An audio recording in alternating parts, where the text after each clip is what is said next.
As I pondered the difference between how Preston treated his assistant and his own partner, I accidentally knocked my fork to the floor. My fingers trembled as I bent down to pick it up. When I straightened, I saw Preston standing at the entrance, already ready to leave. Without looking back, he tossed over his shoulder. Something urgent came up at the office. "I'll give you a ride next time," he said before hurrying out the door. Half an hour later, I limped into my cubicle to work. For some reason, my colleagues looked at me with a mix of sympathy and concern. Later, while filling my mug with water in the break room, I overheard two colleagues whispering to each other. "So, it's true. Mr. Sloan really ditched Olivia for that his female assistant?" one asked. You should have seen it this morning. Penelope came in with a little stain on her dress, and Mr. Sloan picked her up in front of everyone in the meeting room," the other replied. My hand slipped, and the mug shattered on the floor, silencing their gossip. I crouched down to gather the pieces, carefully tossing them into the trash can without saying anything. I ended up working late. It was past 10 o'clock when, suddenly, I felt a weight on my shoulders. "Olivia," Preston muttered, draping a coat on my shoulders. "Why didn't you respond to my messages?" I didn't turn around. Instead, I checked my phone to see a message from him. "What flavor of milkshake do you usually like?" 3 years ago, I asked him for the first milkshake of summer. Back then, he had only looked at me with disdain and said, "Milkshake? You want me to order a milkshake for you?" "Olivia, you're almost 30. Don't make me sick with this childish crap." But behind me, there he was, bringing me a milkshake. I focused my eyes on the computer screen before me, ignoring the sweet beverage. I could sense his facial expression shifting as he spoke again. "You used to beg me for this," he said, sounding confused. "It's past 10. If I drink it now, I won't be able to sleep," I said dismissively. There was a brief silence.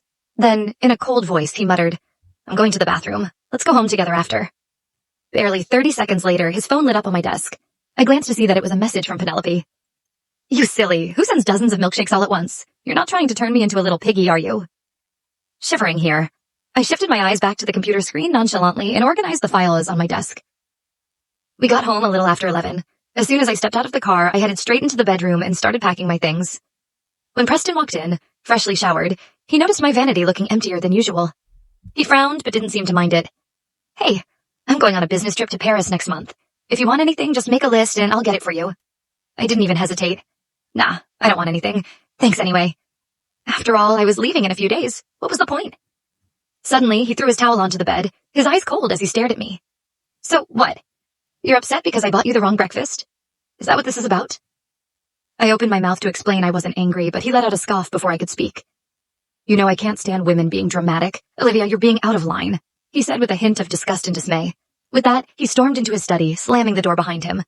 In our 7 years together, he was always the first to give countless silent treatments. And every single time, I had always humbled myself to apologize and make it up. But this time, I just cocked an eyebrow and turned off the bedside lamp.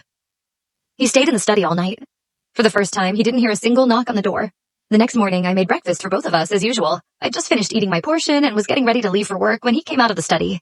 He was on his phone when he barked at me. "Take the day off. By 5 p.m., I need you to make me an identical fondant cake." Ever since Preston and I started dating, I'd been making him a birthday cake every single year, always manually. When I glanced at the screen of his phone, I knew right then who it was for again. Oh, I'd seen that little cartoon avatar on his phone. It was Penelope's profile picture. I didn't say a thing, making the living room feel unnervingly quiet. But Preston was completely unaware of how unreasonable his request had been. He looked at me, waiting for a yes. Eventually, I just nodded, keeping my expression neutral. "Send me the picture," I said, standing up. "I'll head out now to buy the ingredients." I thought back to that dinner 7 years ago. If Preston hadn't been there, I wouldn't have made it out of my first job unscathed. I glanced at him one last time, thinking, once I finish this cake, I'll finally be done with him. I headed for the door, feeling the heaviness in my steps. Before I could reach the doorway, Preston's voice, surprised, cut through the silence behind me. "Olivia," he started, his voice unsure. I didn't bother turning around. "Anything else?" I asked, my tone flat. There was a pause before he spoke again. "I'll Venmo you for the ingredients." I continued on my tracks without a word. When I stepped into the elevator, I pulled out my phone. Opening up our chat history, I stared at the numbers. 5,363, that's how many messages I sent him. He'd replied to only 25. It was draining to care, so I could only smirk. Upstairs in the living room, Preston's phone would buzz with the notification of the $100 transfer being rejected. I could imagine his hand clenched around the phone as he read the alert.